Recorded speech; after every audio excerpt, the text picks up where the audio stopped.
boys and girls, welcome to the ESR July Fun Series. We are having you go as deep as you can with your tongue into Brandon's hatchway for a double dose of some knuts and some GP, which I'm not going to tell you what that stands for, because it's even dirtier. I am very attractive, and with me, as always, is the man who's invented a maneuver so dangerous it is not allowed on any raceway, and it's only known as the Steak Wash Telerundo. Give him the warm welcome. There's an American Dad bit where now I want you to give your new student a warm welcome, and I do mean the actual welcome and not the sexual maneuver, which y'all ain't long enough to do. Giggity. And you actually, for a change, explained everything about the series. Really, without me having to add anything. Yeah, but I did it in a very sexual manner. Indeed you did. Although Carlos, the steroid man here, definitely going to win based on his paint scheme alone. That's true. There's probably another golf oil car somewhere in the field.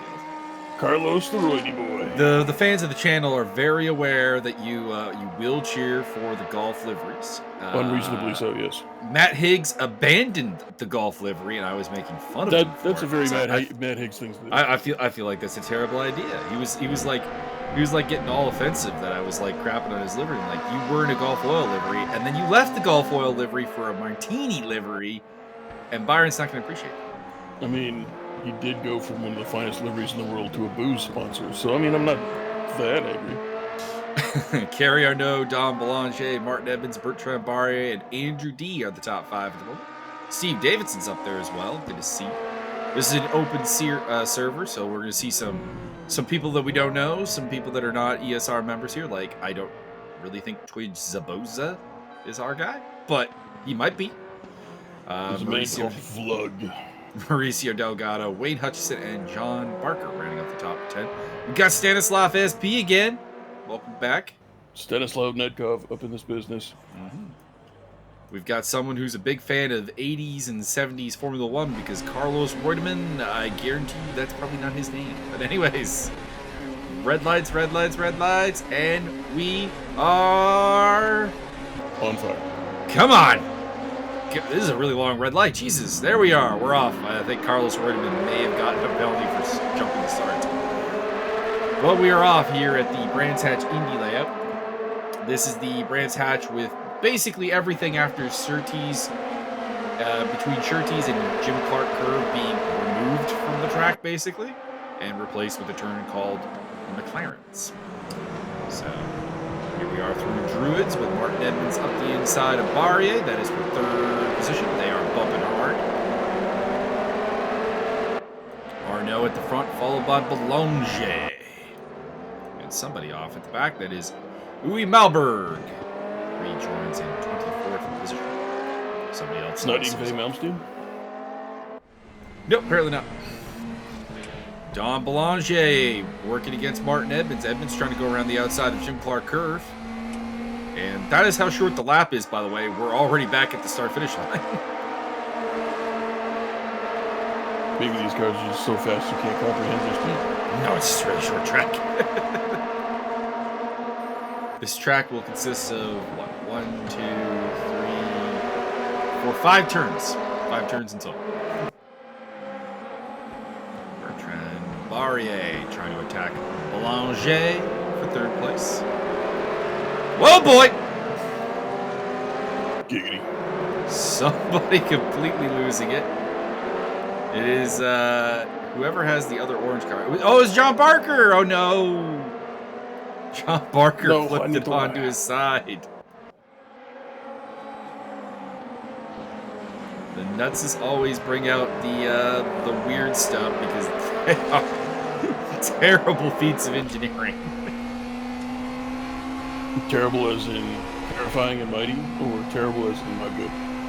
A little bit on the on the terrifying side, but also the not good side. Wow.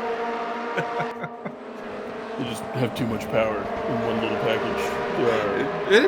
That is legitimately part of the problem, is that they do have more power than their aerodynamics and suspension can actually handle, and that's why they're so prone to just completely tipping over as Steve Davidson runs in 5th position. We check in with him as he leads Andrew D, who has the pale blue with the black stripes on the top.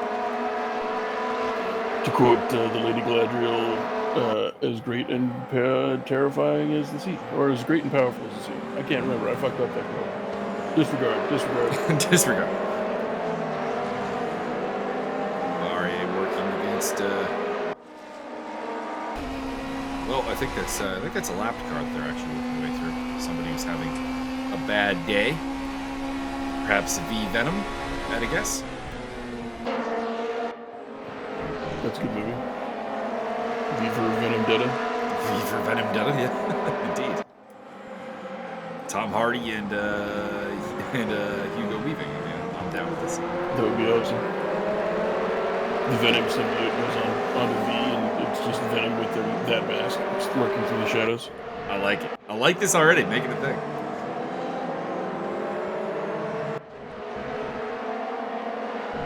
What are you gonna do, Eddie? Stop protecting me. I am okay with eating Mrs. Chen. No, you cannot eat Mrs. Chen.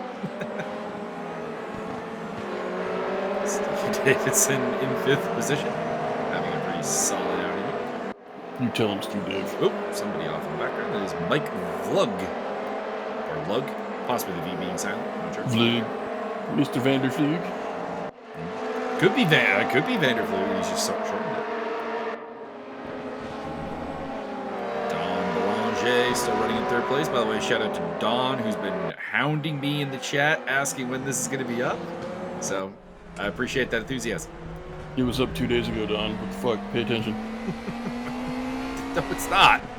Unless you're watching. Unless he's watching 2 days from now. So, like, I don't know, Saturday? Or not Saturday. Why do I think it's Saturday? Why do I think it's way later in the week than it is? It is not. So if he's watching on like Thursday or Friday, yes, it is 2 days after the upload. So we are recording this on a Tuesday night. Would have been earlier, but Mike just didn't show up. Yeah, no, this one's all on me. We were gonna do this on Sunday, and I just passed out. From all the weed. As Andrew D still chasing Steve Davidson. Steve Dave. 5th position. Well, they have caught the battle between Barrier and Belanger, which is over 3rd place. As Kerry Arnoux is really showing his pace today. He's got a nice little lead going on here. Or no, not in my house.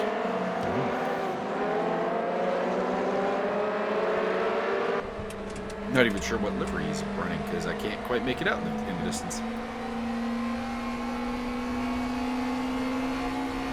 Not really sure what's up with the slightly open trunk on the nuts. Perhaps trying to add like a little bit of aerodynamics to the car. It's because there's a body in the back of each of them. Oh, that too. They are over capacity in the trunk. Too much of the trunk in the trunk. For a move into Paddock Hill Bend, I wouldn't recommend it. I can't imagine going side by side in these cars at Paddock Hill Bend is a good idea. Paddock Hill Bend is pretty hazardous at the best of times, and I could totally see that one of these nuts is doing a barrel roll through it. Stanislav SB getting up into the back of somebody. He's not close enough to somebody. Oh no, that is Mauricio Delgado in the golf car. So there you go. You got Mauricio in the golf. Mauricio knows what the commentators want. Blood. Well, he provides that to it for us as well. Sergeant Duffman. 704. Extreme use of the track limits. Wimmy wham wham wuzzle. Oh, it's a different local. That's Slurms McKenzie. Which is basically Duffman, but an alien and possibly darker yet more entertaining.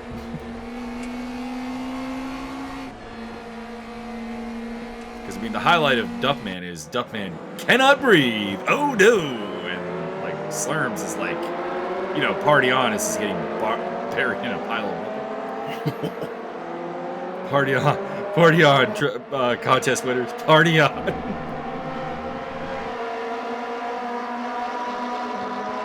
But as we all know, the finest moment in all of Futurama is the giant atomic apes screaming "Mom" from the rooftops.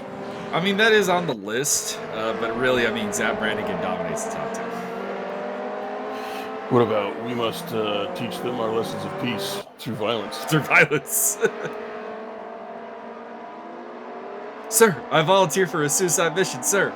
It's admirable of you, son, but you're under my command. Every mission is a suicide mission. As Tom Boulanger trying to battle once again with Bertrand Barrier there in third place, and he has got the job done. Viper Venom, slow down penalty. We also saw John Barker having a bit of a moment. So Barrier still trying to get on that podium against Boulanger, as it is currently an all North American podium with Arnaud, Edmonds, and Boulanger. And 4 Canadians in the top 6, and 5 in the top 10. Solid outing for the True White North here.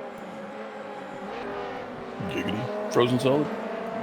Actually, you know who's surprising me right now is Jean-Simon Chenard, who is in 16th place, but is troubling Wayne Hutchison.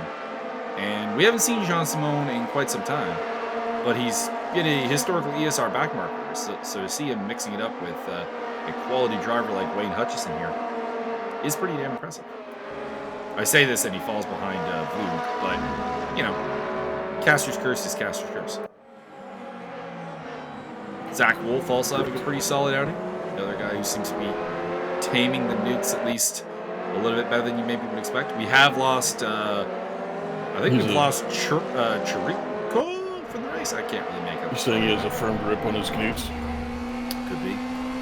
Might also have lost Viper Venom as he is down a lap to everybody, which usually is a sign of retirement. Although at this track, might not be, because this track is exceedingly short. You can see there, maybe Viper Venom might have bit his own tongue. Could be. You can see there from Steve Davidson, the fastest lap he's achieved around here is a 55.8 second lap. So it is quite possible that everyone who's down laps might actually still be running and just actually down laps.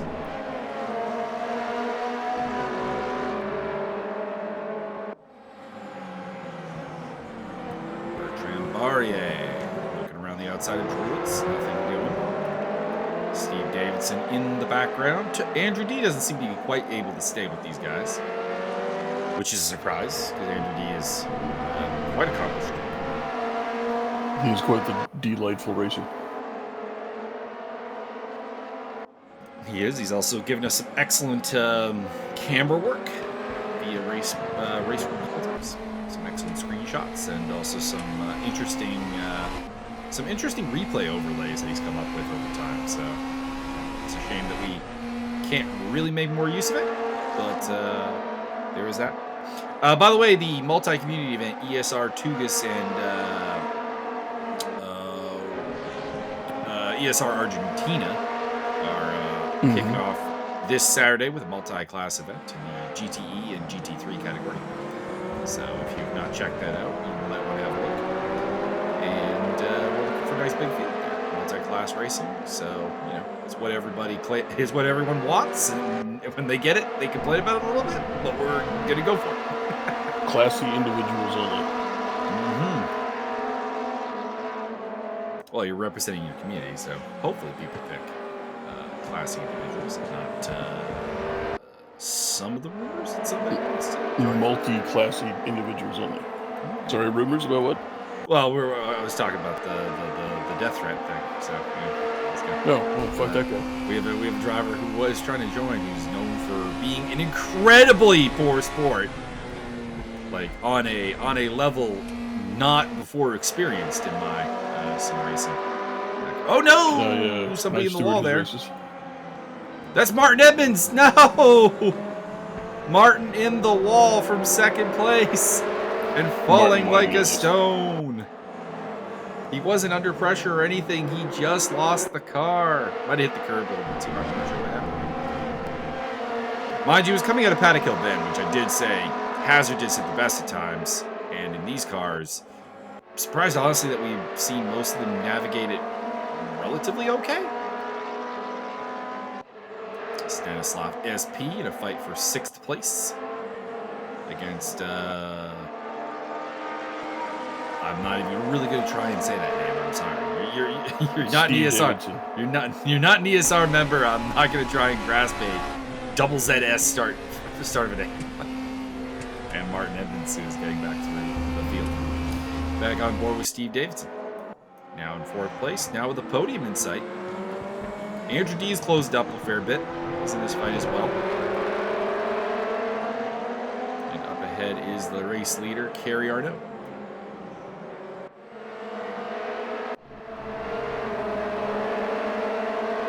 Very wide there through Graham Hill Bend, which opens up a possible overtake here through McLaren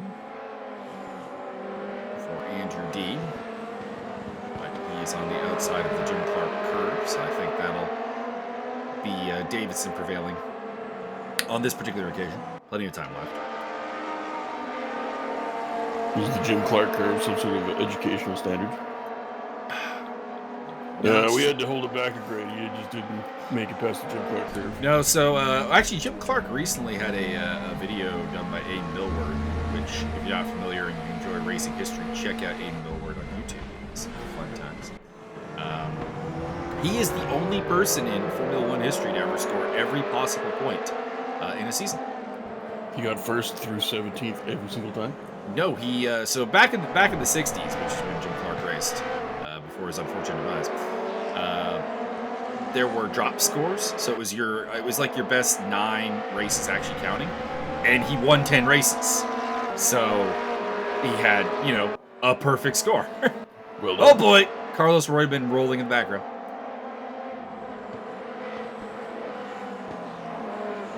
So he is the only person ever to achieve the fate of scoring the maximum available points in Formula One history. And that turn is named after him. A feat that had never been done again until Lewis Hamilton scored every single scoring position in every single race for 7 years straight. No. Lewis is actually not even close. Martin is coming through for 6th place, I think. He's got the inside of Druids. I think he's got this. Little gentle nudge, and he is through.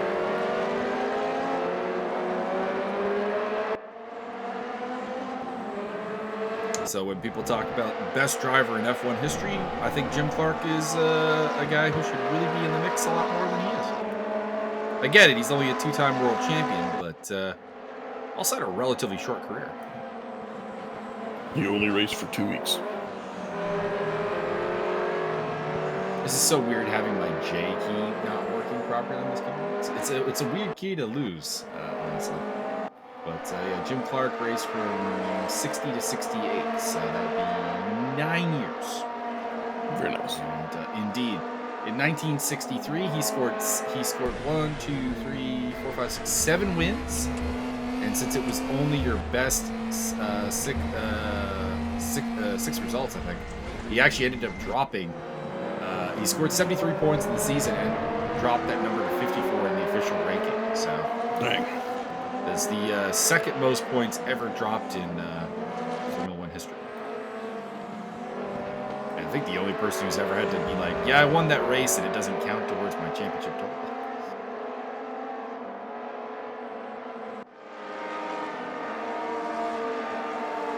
So that is your bit of Jim Clark trivia for the day. What about Lewis? Well, what do you want to know about Lewis? Well, you gotta have Lewis and Clark. I see what you did there. Well, Lewis Hamilton is currently second in the Formula One championship, and kind of looks like Max Verstappen's got his number finally. So we'll see what happens in the long run. What about Jerry Lee Lewis? Him, I just don't really have a lot of stats for. Wow, they made movies about him and stuff. Dan Wiles moving into 9th place ahead of Mauricio Delgado. Mauricio's fallen back here at the end, so I wonder if he's given his tires too much of a workout. Suffering from the Martin Edmonds syndrome.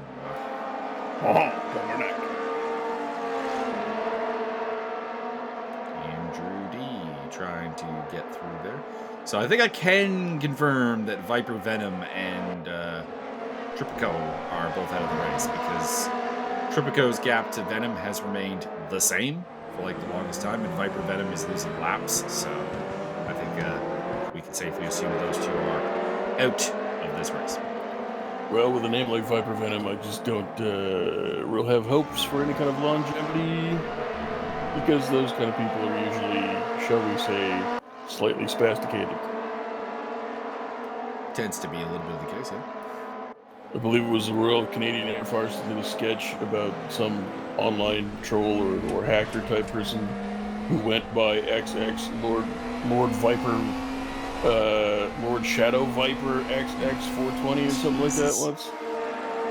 But it was just, I can't remember which one it was. It was one of the dudes who was like in a cloak in his basement. Very funny. Lord Viper Raptor, that's what it was. I feel like Viper Raptors are really that's just a double, like, Yeah. stupid. Anyways, Bertrand Barrier making his way through there on lapped traffic, I do believe, or the golf cars being caught up by the leaders. Andrew D still putting the pressure on against Steve Davidson, a battle that has gone through most of the race. Honestly, there was a bit of a time where Davidson had dropped him about a second and a half back, but not the case right now. Barrier still all over the back of Belanger. That's another battle that's been going on pretty much the whole race for second place.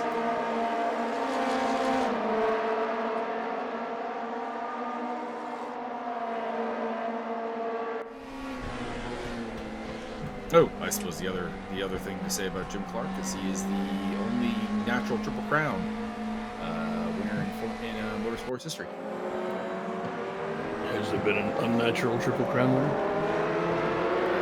The Triple Crown is winning the Formula One World Championship, the Indy 500, and I forget what the third part is in a single season. Monaco Grand Prix is usually accepted as part of the Triple Crown, but it is not.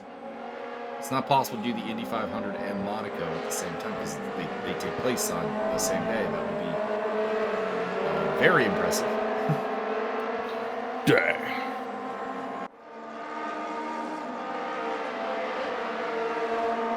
Or maybe it was possible back in the day.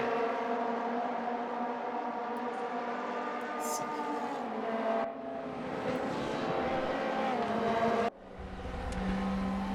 No. But I believe that is it. I'll look that up while we're waiting for the next race to start. We'll finish up the remaining little bit here.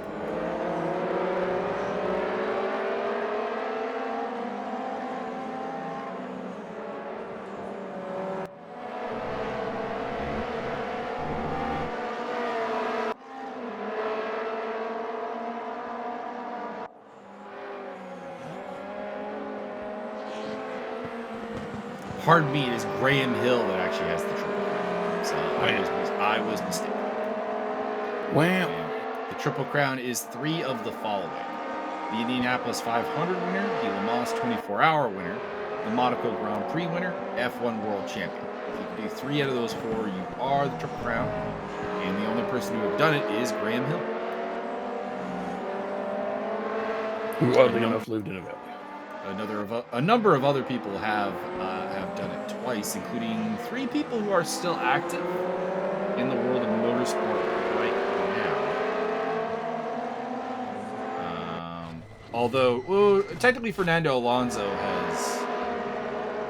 has done a version of the Triple Crown, but it doesn't involve the Indy 500, so it's not officially considered.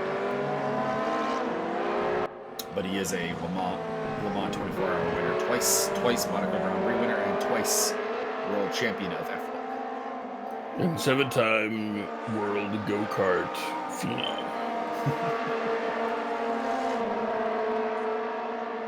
The other two people who have two parts of the Triple Crown that are still active in motorsport right now are Jacques Villeneuve and Juan Pablo Montoya.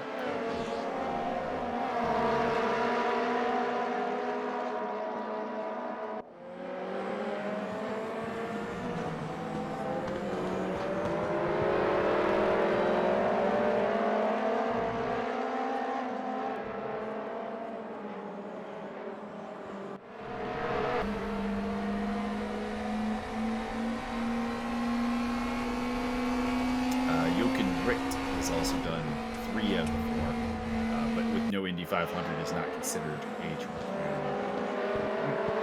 But if you've done 3, then it's triple. I believe the problem is that you have that in order to be a Triple Crown winner, you must have won the Indy 500. Well, then they can't be 4 things on the list. Well, no, so the two accepted forms of the Triple Crown are the Indy 500, Le Mans 24-hour, and Monaco Grand Prix, or the Indy 500, Le Mans 24-hour, and Formula One World Championship. I think that the deal is that since Monaco and the F1 World Championship kind of goes somewhat hand in hand, they cannot be used as part of the Triple. They can only be one part of the Triple Crown. So basically, you got the Indy 500, which is your IndyCar portion of it. You have your endurance racing portion of it with the Le Mans 24-hour, and then you have a Formula One portion, which can be the Monaco Grand Prix or a driver's title. Personally, I would just remove the driver's title and just make it all 3 races. That's just me. Yeah, you can't have 4 things on a Triple Crown list and then not have 3 out of 4 and not be a Triple Crown winner. It's not math. That's good. That's Trump math.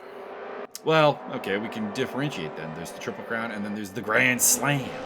Yeah, that's fine. Which Graham Hill is your only Grand Slam winner, and assuming that the Indy 500 has to be part of the Triple Crown, there is no Triple Crown winner still, ironically, because I think the F1 World Championship is the Grand Slam portion.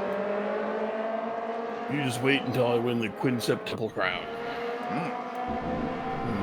79 different things. I'm gonna win them all. Every one of them. We're down to the last minute, by the way, so probably well, with the lap being so short, probably have another lap, because this is Jim Clark curve here. And Barrier looking down the inside of Boulanger. Nothing doing this time. So Kerry Arnault is on to the final lap, well leading here at Brands Hatch Indy. The podium currently being rounded off by Boulanger and Barrier, Davidson, D, Edmonds, Stanislav SP, Mr. Zabosa, Mauricio Delgado, and Dan Wiles, your top 10. Carry Arnault, my wayward son. Oh, Barrier down the inside of Druids. Camera guy, I'm going to slap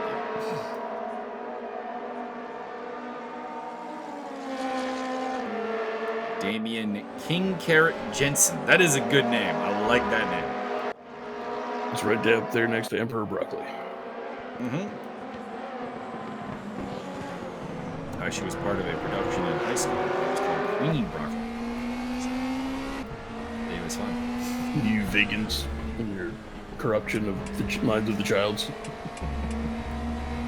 I had no on-screen role. I was just the video editor. Did you edit the dialogue so that everybody just swore all the time? No, that was the blooper reel. Stanislav SP coming across the line in 7th place there. There is still a dispute going on between Delgado, Wiles, and King Carrot, who has gotten ahead, actually. And King Carrot is going to come home in 9th place ahead of Mauricio Delgado and Wiles. So we follow Mike Vlug as he comes towards the end of the race.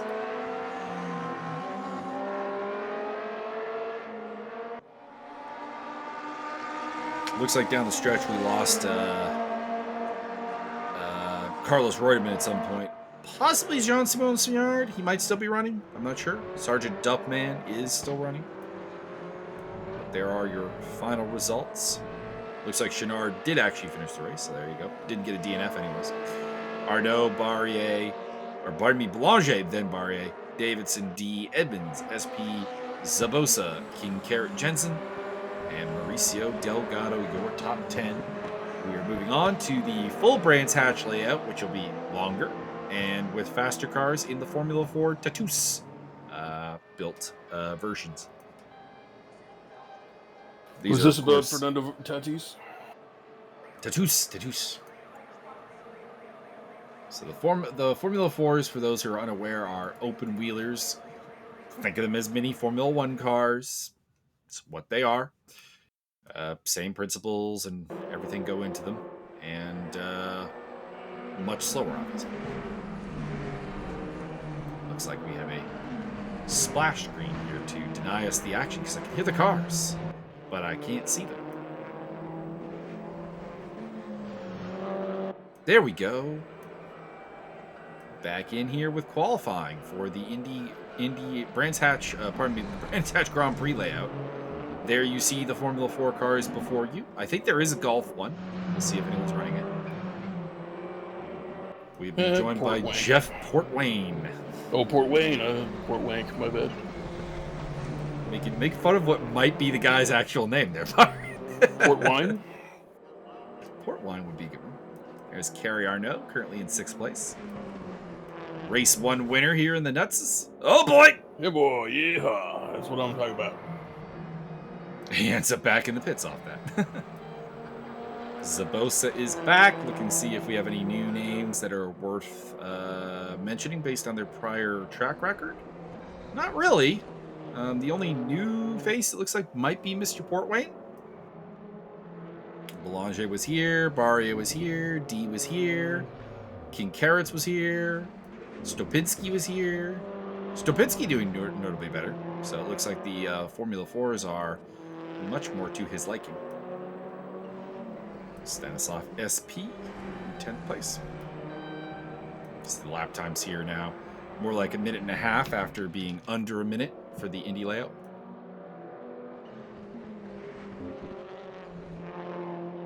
John Barcadero in the Exide sponsored blue car.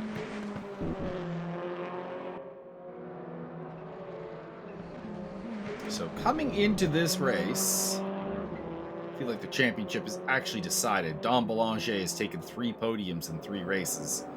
No one else has done that. Everyone else has had a weaker result. Although Wow. Martin Edmonds and Andrew D might still be in the hunt. They're both so D's got a second, and a 5th.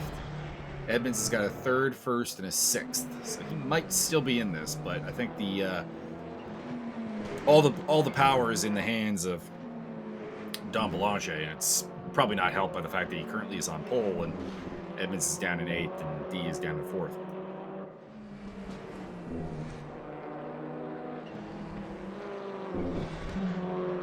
Oh, only a 12-car grid. No, there's more than that because we saw Portwayne, and he's not listed there, so he didn't get a time in. So we got a couple more. But it looks like it'll be Belanger, Barker, D, Damian Kincaid Jensen, Pavel Stopinski, or Powell Stopinski, I guess. Kerry Arnault, Martin Edmonds, Stanislav SP, Mauricio Delgado, Twitch Zabosa, or Tweege Zabosa, and Zachary Wolf are your qualifiers. And your top 12 for the grid. How the hell do you get Tweege out of Twitch? Are you on drugs? There's no T in there, dude. It's just Weege. It's Twich. Yeah, well, he can't spell good. It's not his first language. I mean, I feel like if it was meant to be Twitch, he would have spelt it correctly. I don't believe that, neither do you. I do believe that. I would not state it otherwise. I think it's actually pronounced Julio. We can go with that. All right, so we got 14 cars. Oh, no, more than that. Josiah Jerome's here. Oh, boy. Steve Davidson at the back. This could be interesting. All right, here we go. 25 minutes around Brands Hatch, the full GP layout for the F4 cars. We are off. And looks like there might have been some contact in the back. Let's see if anybody's taken damage. These are relatively fragile cars. Whoa, a lot of yellow in the middle of this pack. D in 4th place. It is Barrier who's gotten the jump on Belanger to take the lead. John Barker in 3rd place, followed by D, Damian King, Carrot, Jensen. Powell Stopinski in the mix as well, as Martin Edmonds, Kerry Arnault, Delgado, and Zaboda. Or Sopa? So I have no idea how that's a lot of consonants together, and I just don't know what to do with it. It's Smith. I doubt it. I'm with you on his first name. Letters. I'm with you with his first name being Julio, but I don't think it's Smith. Whoop. extra there from Damien Kincaid. Doesn't look like anyone's got the golf livery, unfortunately. Oh boy! John Barker! Yikes. Oh, Causing a wreck. Damien Kincaid Jensen taken out in the carnage. That's very disappointing. And it looks like he's going to retire from the race. RA still leading from Belanger, D, Barker, Edmonds, and Stapinski are top 6. Barker, where is he now after that incident? Oh, he's still in 4th place. He held it. That's amazing. Killed 2 other people, but man, he held it. He held it on his own. That's impressive. Oh boy, somebody way off in the background. Someone else taking the sand trap as well. I feel like that was probably. Oh no, it was Defino. I was gonna say it looked like it might be Lopes. It's Vincent D'Onofrio. Oh. Robert Defino was the one who went across the open there. Kerry Arnaud battling his way up from 6th place. He was the winner of race 1 in the NSU Nitzes, battling with Stapinski and Barker there. And a couple other people in the mix there, including Soba and Edmonds. So Martin is the boss car. Very fitting for the admin of the server. It's Belanger. Does not need to get past Barrier. 2nd place will give him the mini-series title. It would be, I believe, his first hardware in ESR. So, congratulations if he indeed holds this.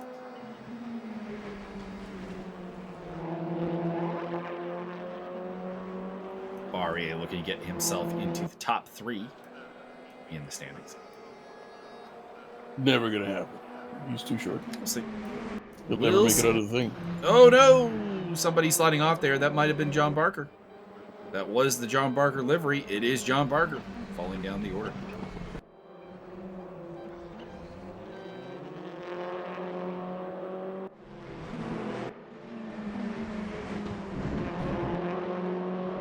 So the guys are really struggling with these cars. We've lost Damien Kincaid Jensen as well as C. Lopez. Sorry, we never got your first name. Right It's, on board Dave. with Dom Belanger. Well, it starts with a C, so I don't think it's Dave. It's one of those Czech things. Well, he's Brazilian. By way of Czechoslovakia. Or is it Czechoslovenia? Czechoslovakia is the answer. Slovenia is the one that was part of Yugoslavia. Yugoslavenia. The furthest northern point there, the borders Italy of former Yugoslavia. Just north of the great coastline hoggers that are the Croatians. Hell yeah. Barrier and Belanger have gotten way out ahead. So if they are smart and don't take each other out, one of them is going to win this race.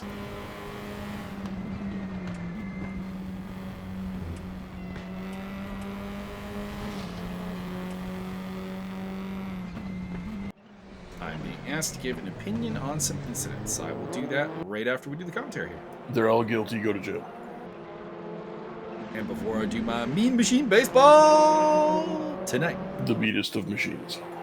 Indeed. Because you're too scared to play Subnautica. I'm actually waiting for one of the players to leave the team so I have an excuse to throw at their head when we play them. Well, you were getting whooped like 14-2 or something. You were in the last inning. Why wouldn't you throw at their head then? Because I had a bullpenner on the hill, and if you hit someone with a bullpenner, they go like horribly bad mojo. So that's not dumb. That's not something I'm gonna do. If I'm gonna throw at someone, it's gonna be with one of the starters because they can usually take the mojo hit. That is dumb. I think if you throw at somebody and hit them, you get better mojo. Well, the argument is, I guess the game doesn't know that you're intentionally beating them. I think it's pretty intentional. I mean, if you aim at their head and you hit them in the head, it's the game should know. Also, if I recall correctly, it was Shannon Drake who was on the hill at that point, and I don't think I can actually hit someone if I try with Shannon because her pitches go all over the place. They're not It might be a predictable. fun challenge. She has 99 junk rating. You spend a final inning of a blowout game just trying to peg somebody in the head with her. It'd be interesting. Your boy D'Onofrio. Robert DeFino off the track again. Looks like he's really struggling with Paddock Hill Bend. And I can't say I blame him. Paddock Hill Bend is not usually mentioned when you're talking about like most difficult turns in motorsport, but I think it really actually should be mentioned more. It's a variable camber turn with elevation changes, and it's very high speed. It's very easy to lose the car through there. Is that where Legolas took down all those elephants? Oh, those are Mooba kills. My bad. Different.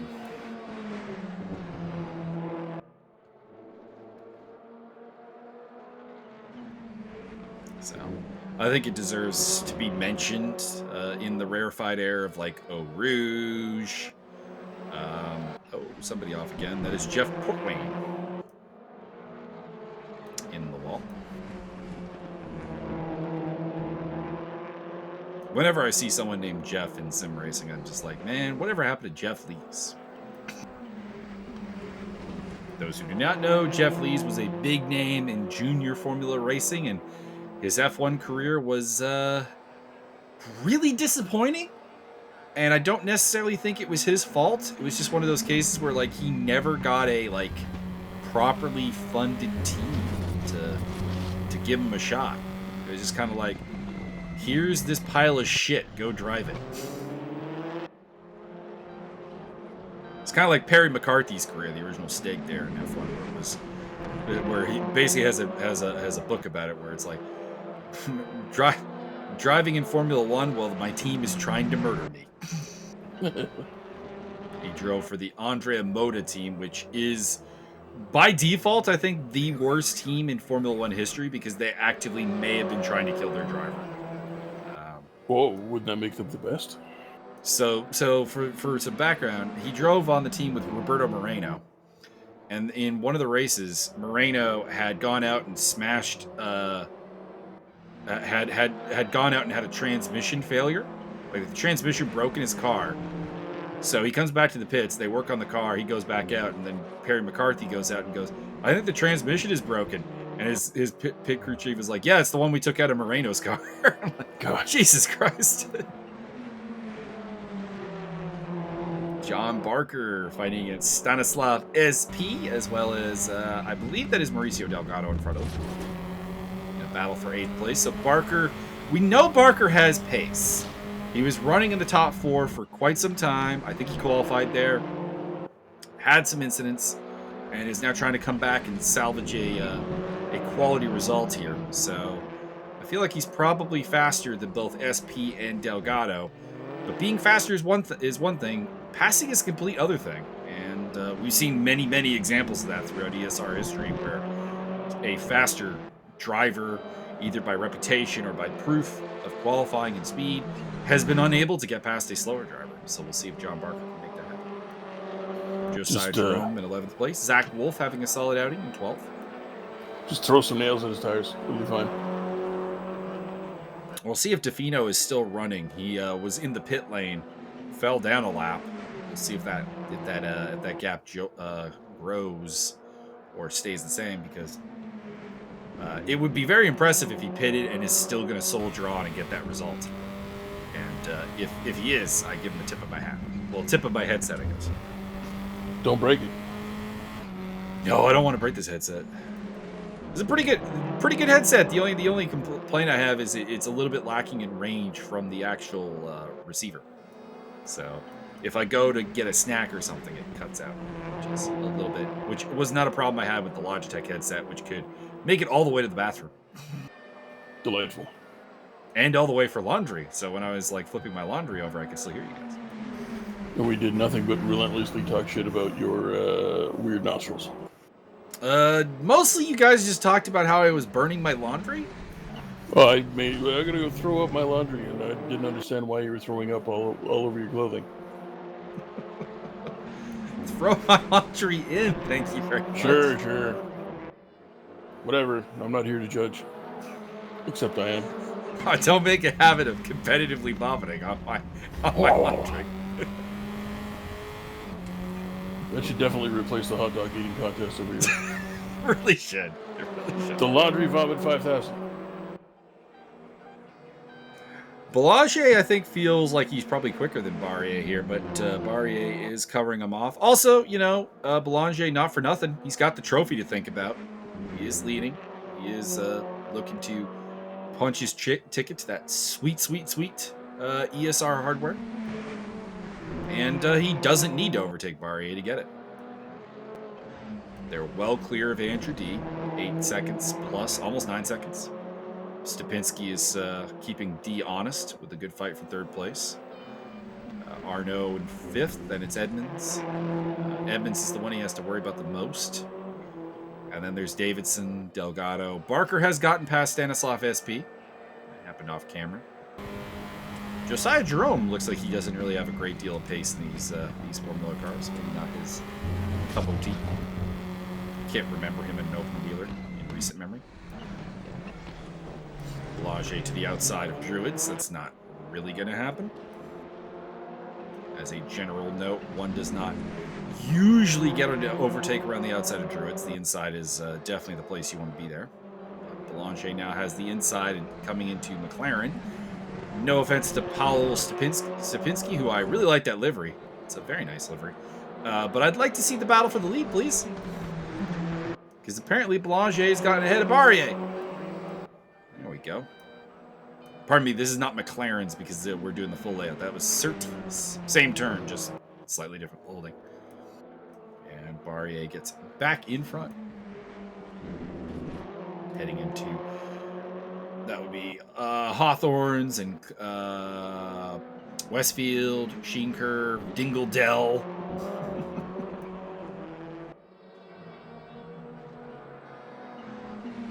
This is, I think, the track that has the most curves named after Formula One world champions, because you've got the Jim Clark curve, which we talked about before. You've got Graham Hill Bend. You've got Surtees, which is named after John Surtees. You have Hawthorne Hill and Hawthorns, which is named after Mike Hawthorne. And you have Sterling's, which is not an F1 world champion, but Sterling Moss is perhaps the greatest F1 driver not to win the title. It looks like John Barker is off the track again. Come on, Barker. Figure it out.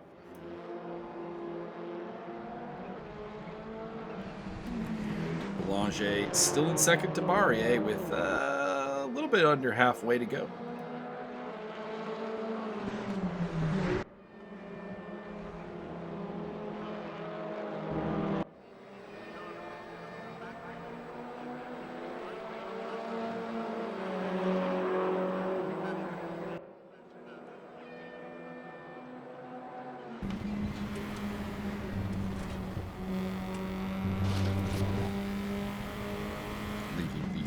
Dulcet tones of the F4 motor. Gross. I mean, Race Room has got an excellent sound model, so I do like to let the cars have a little bit of time just to show off their sounds. Don't think the F4s are particularly a highlight of this sound model, but something that is constantly complimented is the sound in Race Room. I hear that it sounds exactly like two wombats eating cucumbers. Having never heard wombats eat cucumbers, I'll take your word for it.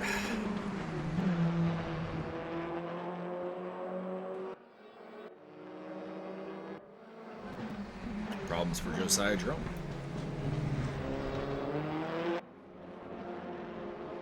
And then? And then he rejoins, hopefully, and continues on 11th place. Goodness.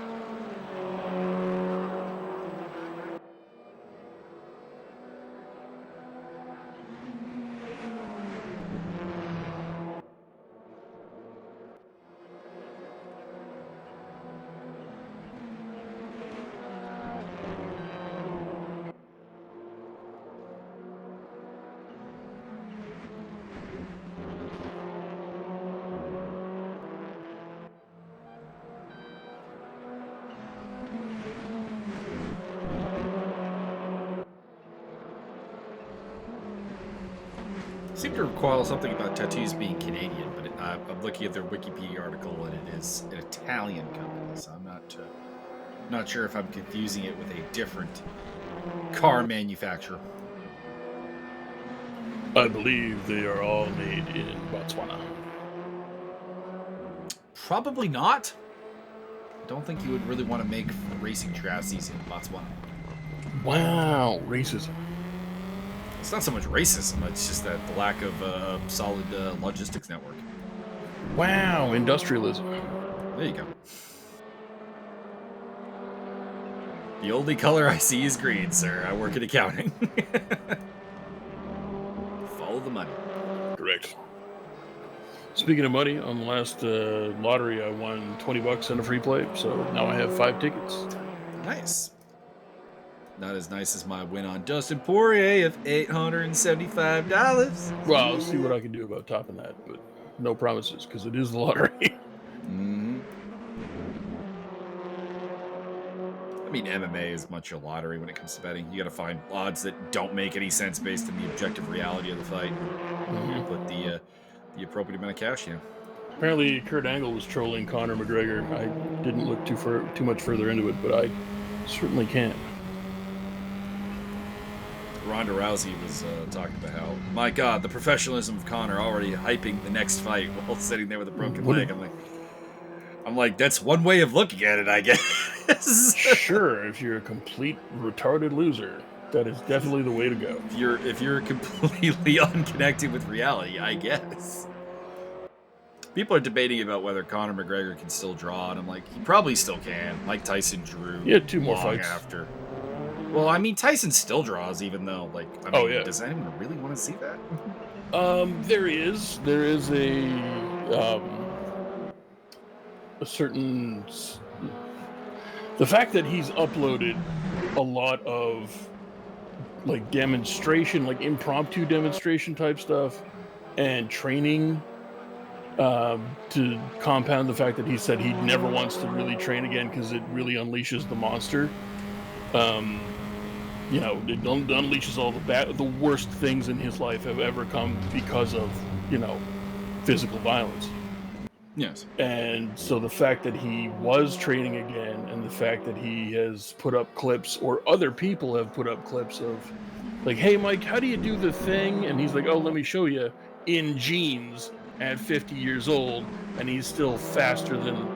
Oh, yeah, no, he's still terrifyingly physical. Uh-huh. Like I've always said is that I don't believe Mike Tyson belongs in like the technical conversation of the GOAT at boxing heavyweight.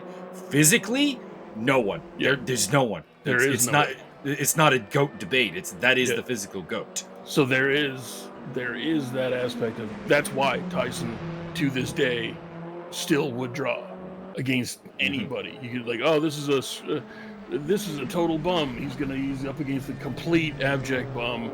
Doesn't matter. We're gonna watch Tyson erase a bum from existence. Or he's up against, I don't know, Tyson Fury.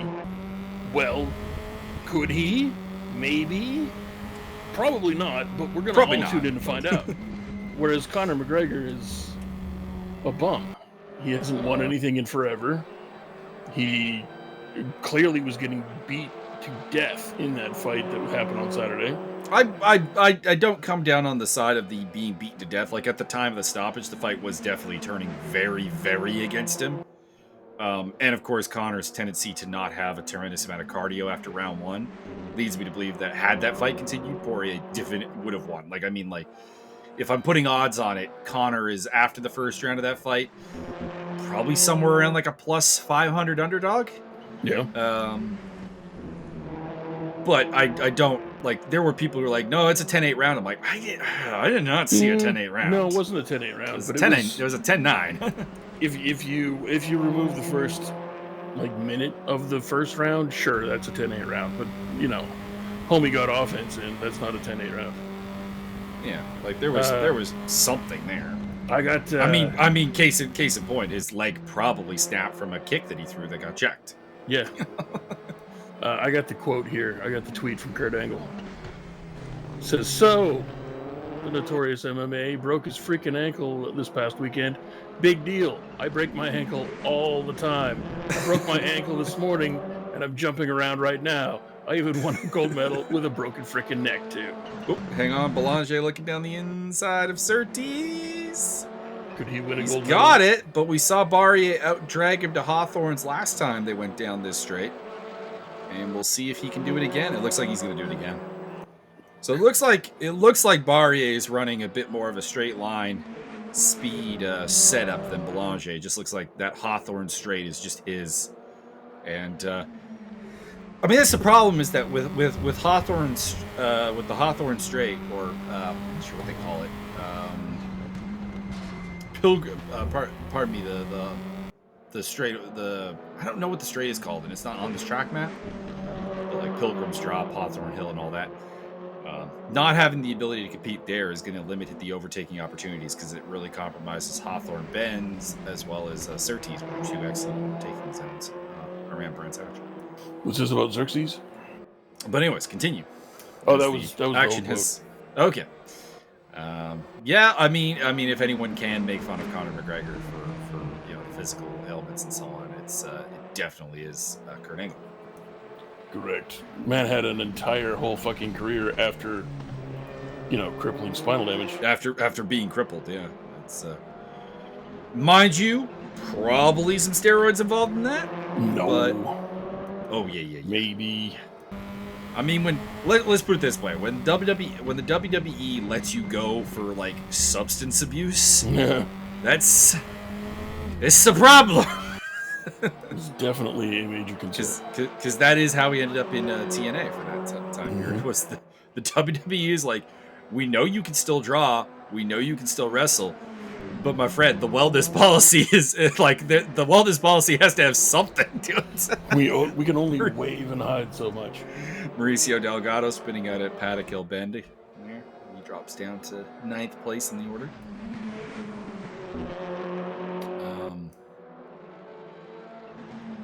I mean, don't get me wrong. There are the people calling Conor McGregor a pussy for not fighting through a broken leg. I mean, he could not stand on that leg. Yeah, there are people.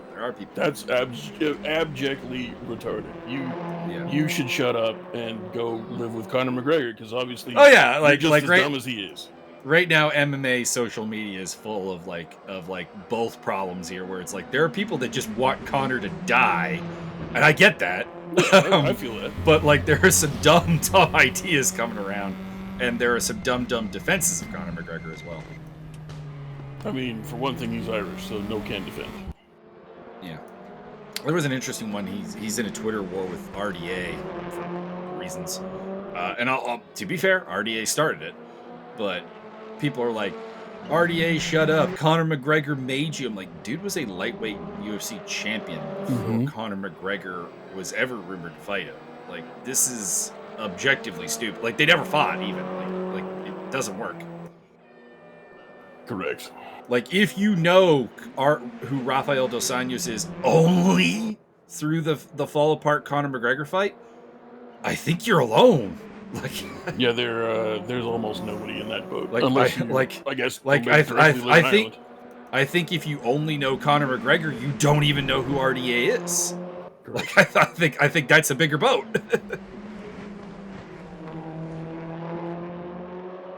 All right, coming down to the end here, Bertrand Barrier is going to make it 4 different winners in the Saturday Fun Series, Super Series.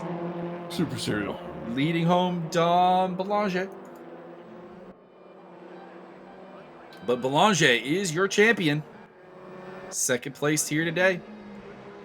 Pick up Mauricio Delgado running in 9th place. Not really sure why we're picking up Mauricio. Like the livery Mauricio. I do run that one myself, the Festina livery.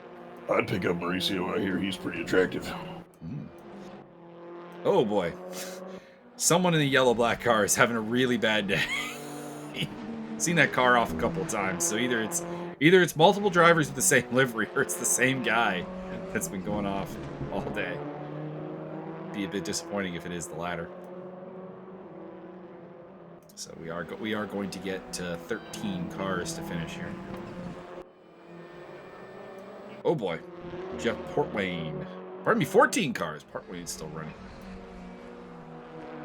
We've seen Port Wayne off the track a number of times. We've also seen this man, Josiah Jerome, have a shocking day, to be honest. When was the last time we saw Josiah Jerome running around in 12th place? That would have been 17 years ago when he was barely a child. Probably not that long ago.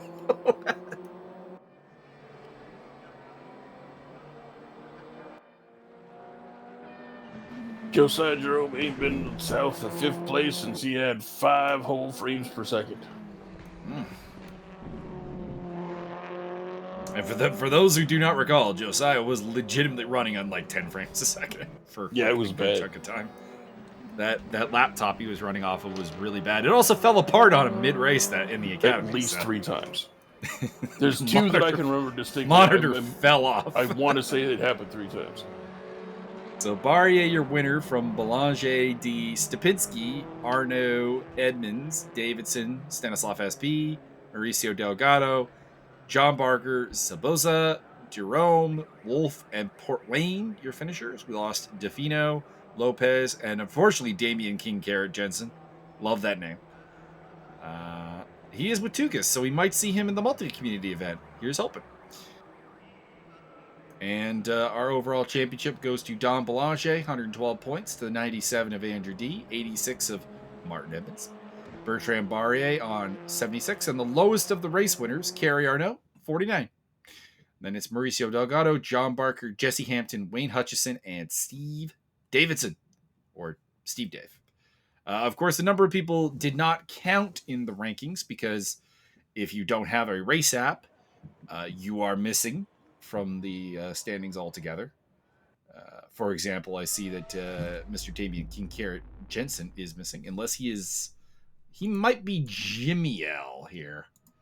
I feel like that might be him. But that's about it. So that's it for this series. We'll be doing the multi-community next weekend, and let me just pop up the on tap here just to get that out there. We got upcoming, of course, we got ACC stuff with Race Room, or pardon me, ACC 3D Speed Series culminating not tomorrow, but next Wednesday. And we also have the Sunday series still going on. The GT4 Britain series on Mondays has kicked off. Check that out if that works for you. There's also R Factor fun. And, of course, Friday night Wreckfest. Byron, do you have any final thoughts? How much wood could a woodchuck chuck if the woodchuck was on 50 milligrams of stanzolol per fortnight?